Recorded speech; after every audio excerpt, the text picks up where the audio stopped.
नमस्कार दोस्तों, इन्फ्राटॉक्स के नए एपिसोड में आपका स्वागत है। तो चलिए शुरू करते हैं। पहली खबर की शुरुआत करते हैं इलेक्ट्रॉनिक मैन्युफैक्चरिंग से, जहां पर दोस्तों पीएलआई की सक्सेस का डायरेक्ट इंपैक्ट हमारे इलेक्ट्रॉनिक एक्सपोर्ट्स के ऊपर भी हमें देखने को मिल रहा है। और इस फाइनेंशियल ईयर के अंदर हमारे इलेक्ट्रॉनिक एक्सपोर्ट्स में 24% का राइज हमें देखने को मिल चुका है। दोस्तों मैंने आपको भी कल ही बताया था कि इलेक्ट्रॉनिक पीएलआई ने इंसेंटिव के कंपैरिजन में 19 गुना ज़्यादा बेनिफिट दिए सरकार को, जहां पर स्मार्टफोन्स मेन कंट्रीब्यूटिंग सेगमेंट रहा है। और अभी हमारे ओवरऑल इलेक्ट्रॉनिक एक्सपोर्ट्स में भी स्मार्टफोन्स मेन कंट्रीब्यूटर्स हैं।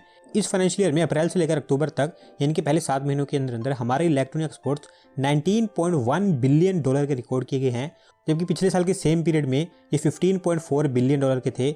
24% का यहाँ पर ग्रोथ देखने को मिलता है सीधा। और क्योंकि पिछले 1-2 महीने फेस्टिव सीजन के रहे हैं, तो यहाँ पर डिफरेंट ही ग्रोथ हमें देखने को मिला है। सिर्फ अक्टूबर में ही हमारे इलेक्ट्रॉनिक एक्सपोर्ट्स $3.5 बिलियन को क्रॉस कर गए हैं। और इसके चलते ओवरऑल हुआ ये है कि अब इलेक्ट्रॉनिक एक्सपोर्ट्स इस फाइनेंशियल ईयर में हमारे लिए 3rd लार्जेस्ट एक्सपोर्ट कैटेगरी बन गई है, जबकि पिछले साल के सेम पीरियड में ये 6th रैंक पर थी। होपफुली आगे चलकर इस मोमेंटम को हम और कंटिन्यू कर पाएंगे। अगली दोस्तों अपडेट इंडियन कंपनी हैवेल्स से है, जो भारत में उनकी मैन्युफैक्चरिंग कैपेसिटी को एक्सपांड करने के लिए एक नई फैक्ट्री राजस्थान में सेटअप करने जा रहे हैं। और इसके लिए 480 करोड़ रुपये का प्लान अनवेल कर दिया गया है। दोस्तों ये फैक्ट्री राजस्थान की घिलौत में बनकर तैयार होगी, जो कि नीमराना का एक इंडस्ट्रियल एरिया है। रेफ्रिजरेटर्स की यहाँ पर इनके द्वारा मैन्युफैक्चरिंग की जाएगी और पर एनम 14 लाख यूनिट्स यहाँ पर मैन्युफैक्चर हो पाएंगी, जो इनकी इस फैसिलिटी को इनकी भारत की one of the largest facility बना देगी। पिछले साल अगस्त के आसपास इनके द्वारा कहा गया था कि वो गुजरात में एक नया मैन्युफैक्चरिंग प्लांट सेटअप करेंगे, और अब फाइनली उसके ऊपर काम हो रहा है। अगले कुछ हफ्तों के अंदर यहाँ पर कंस्ट्रक्शन का काम स्टार्ट हो जाएगा, और मोस्टली अगले 2 से 2.5 सालों के अंदर ये फैक्ट्री अपनी पूरी कैपेसिटी पर काम कर रही होगी। अगली दोस्तों अपडेट केरल से है, जहाँ पर दोस्तों केरल में इंडस्ट्रियल डेवलपमेंट को पुश करने के लिए केरला सरकार एक इंडस्ट्रियल और इकोनॉमिक कॉरिडोर को डेवलप करने वाली है। और इसके लैंड एक्विजिशन के लिए अभी 1000 करोड़ रुपये एलोकेट कर दिए गए हैं। दोस्तों अडानी ग्रुप की विजनजम सी पोर्ट को इसके लिए एज प्लेटफॉर्म के रूप में इस्तेमाल किया जाएगा, क्योंकि इस प्रोजेक्ट का नाम ही विजनजम डेवलपमेंट जोन है। Kerala infrastructure investment fund board के द्वारा इसको डेवलप किया जाएगा, जो विजनजम, कोलम और पुनालूर को मिलाकर एक इकोनॉमिक और इंडस्ट्रियल कॉरिडोर को डेवलप करेंगे। और अभी जैसा कि मैंने आपको बताया कि इसके लिए 1000 करोड़ रुपये एलोकेट कर दिए गए हैं स्पेसिफिकली लैंड एक्विजिशन के लिए। तो ओवरऑल अगले 2 सालों के अंदर इस इंडस्ट्रियल कॉरिडोर को इन्वेस्टमेंट के लिए तैयार कर दिया जाएगा। अगली दोस्तों अपडेट हमारी नॉर्थ ईस्ट स्टेट त्रिपुरा से है, जहां पर दोस्तों स्किल्ड वर्कफोर्स के डेवलपमेंट को लेकर त्रिपुरा सरकार भी उनकी स्टेट में IITs को भी अपग्रेड करने जा रही है। और इसके लिए उन्होंने टाटा टेक्नोलॉजीज के साथ में MOU साइन कर लिया है। दोस्तों बेसिकली अभी भारत को बड़े स्केल पर स्किल्ड वर्कफोर्स की जरूरत है, क्योंकि बहुत सारे एरियाज जैसे कि इलेक्ट्रॉनिक्स, सेमीकंडक्टर, फिनटेक, इन एरियाज में हमें अच्छी खासी इन्वेस्टमेंट्स अभी देखने को मिल रही हैं और अच्छी खासी अपॉर्चुनिटीज आगे भी आएंगी। पर क्योंकि हमारे पास पूरी स्किल्ड वर्कफोर्स नहीं है, तो उनके प्रॉपर बेनिफिट हम नहीं ले पा रहे हैं, जिसको भी धीरे धीरे देश की हर एक स्टेट गवर्नमेंट एक्नॉलेज करके एड्रेस कर रही है। टाटा टेक्नोलॉजीज देश की बहुत सारी स्टेट गवर्नमेंट के साथ मिलकर इसके ऊपर काम कर चुका है, और अब त्रिपुरा के साथ में वो काम करेंगे। 19 ITIs को अभी यहाँ पर आइडेंटिफाई किया गया है अपग्रेडेशन के लिए, जिनको बिल्कुल ही ट्रांसफॉर्म कर दिया जाएगा। नए ट्रेड्स यहाँ पर इंट्रोड्यूस किए जाएंगे करंट रिक्वायरमेंट के अकॉर्डिंग। 683 करोड़ रुपये का यहाँ पर खर्च आने वाला है, और इसमें से 86% फंडिंग टाटा टेक्नोलॉजीज के द्वारा की जाएगी, जो कि पिछले काफ़ी समय से करते आ रहे हैं। और क्योंकि ज़्यादातर काम यहाँ पर टाटा टेक्नोलॉजीज के द्वारा किया जाएगा, तो होपफुली आप कह सकते हैं कि अगले कुछ ही हफ्तों के अंदर यहाँ पर काम भी स्टार्ट हो जाएगा। अगली दोस्तों अपडेट भारत और रशिया के बीच में बायलैटरल ट्रेड को लेकर है, जहाँ पर दोस्तों भारत और रशिया ने मिलकर ईस्टर्न मैरीटाइम कॉरिडोर को ऑपरेशनलाइज कर दिया है। और अभी इसके लिए होगा है कि दोनों कंट्रीज के बीच में ट्रेड में जो गुड्स ट्रांसमिशन में समय लगता था, वो काफ़ी कम हो जाएगा।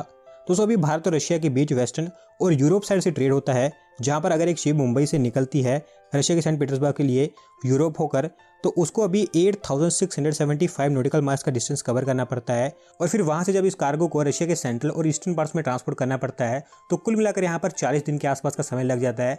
लेकिन ईस्टर्न मैरीटाइम कॉरिडोर, जो कि चेन्नई को रशिया के ईस्टर्न साइड पर व्लादिवोस्तोक से कनेक्ट करता है, इसके थ्रू सिर्फ 5600 नॉटिकल माइल्स डिस्टेंस कवर करना पड़ता है, और इसके लिए ऑलमोस्ट 24 डेज का समय लगता है। डायरेक्टली यहाँ पर 16 डेज का टाइम, कॉस्ट और फ्यूल सब कुछ सेव होता है, जिसका डायरेक्ट इंपैक्ट लॉजिस्टिक कॉस्ट के ऊपर पड़ता है।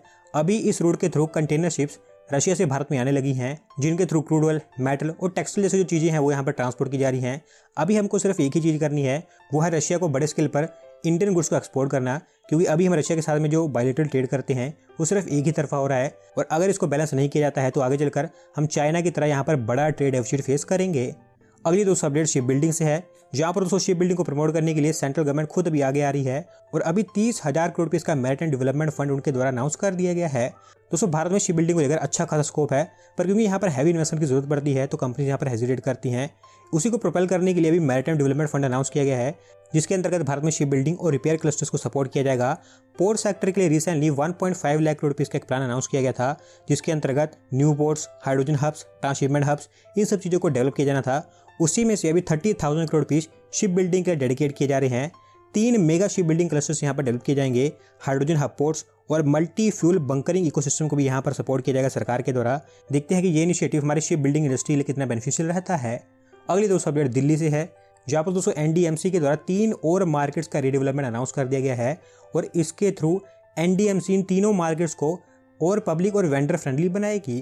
दोस्तों मैं पर्सनली दिल्ली के बहुत सारे मार्केट्स में गया हूँ और जो चीज़ मैंने वहाँ पर ऑब्जर्व की है वो ये है कि दिल्ली के most of the markets unorganised और ओवर क्राउडेड रहते हैं, क्योंकि फैसिलिटीज़ उतनी बेहतर है ही नहीं, जिनको प्रॉपर्ली ऑर्गेनाइज करना ज़रूरी है। क्योंकि इन मार्केट्स में आपको दिल्ली के लोकल्स के अलावा अगल बगल की स्टेट्स के बहुत सारे लोग शॉपिंग करते हुए ऐसे देखने को मिल जाते हैं। रिसेंटली खन्ना मार्केट को एनडीएमसी के द्वारा रिडेवलप किया गया था, जिसको काफ़ी अच्छा रिस्पॉन्स मिला है और उसी मॉडल को यहाँ पर एप्लीकेट किया जाएगा।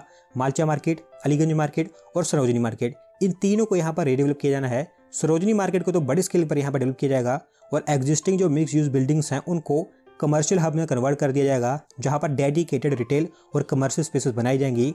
बाकी जो बचे हुए मार्केट्स हैं वहां पर parking facilities, smart street furniture, improved horticulture और बेहतर पब्लिक अमेनिटीज बनाई जाएंगी। अगली दोस्तों अपडेट आंध्र प्रदेश से है, जहां पर दोस्तों Andhra Pradesh estate investment promotion board के द्वारा 10 बड़े इन्वेस्टमेंट प्रपोजल्स को भी अप्रूवल दे दी गई है और इसके लिए आंध्र प्रदेश में अगले कुछ सालों के अंदर 85,000 करोड़ रुपीज़ की इन्वेस्टमेंट आती हुई दिखाई देगी। दोस्तों इनमें से कुछ मेन इन्वेस्टमेंट्स की बात करूँ तो आर्सेलरमित्तल निप्पॉन इंडिया का integrated steel plant Andhra Pradesh में अप्रूव कर दिया गया है। 61,780 करोड़ रुपीस की यहाँ पर इन्वेस्टमेंट होगी और अनकापल्ली में बनकर तैयार होगा, जिसके थ्रू 21,000 जॉब जनरेट हो पाएंगी। कल्याणी सिस्टम का 1,430 करोड़ रुपीस का प्रपोजल भी यहाँ पर अप्रूव किया गया है।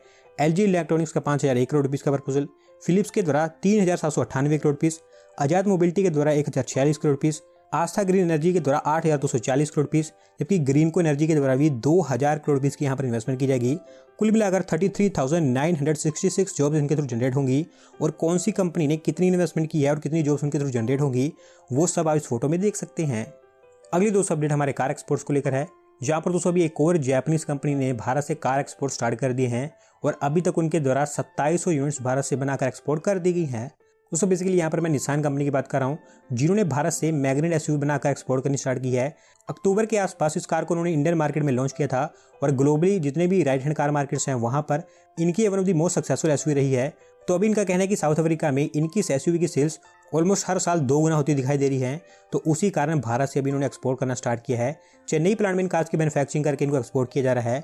2700 के आसपास अभी यूनिट्स एक्सपोर्ट हो चुकी हैं और क्योंकि भी बहुत सारी अफ्रीकन कंट्रीज में वो इस कार के अपग्रेडेड वर्जन को लॉन्च करने वाले हैं, तो उन कंट्रीज में सेल के लिए जो कार एक्सपोर्ट की जाएंगी वो भारत से ही होंगी।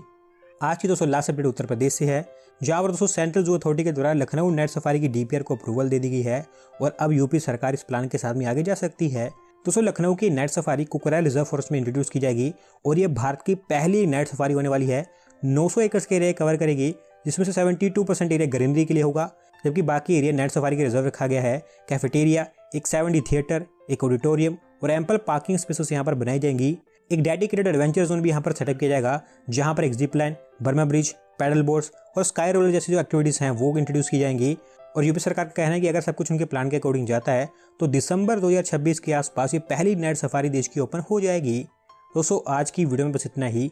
अगर आप अपनी तरफ से अपडेट सबमिट करना चाहते हैं तो डिस्क्रिप्शन में दिए गए लिंक पर क्लिक करके सबमिट कर सकते हैं। और अगर आज की वीडियो पसंद आई हो तो वीडियो को लाइक करें, चैनल को सब्सक्राइब करें। धन्यवाद वीडियो को देखने के लिए।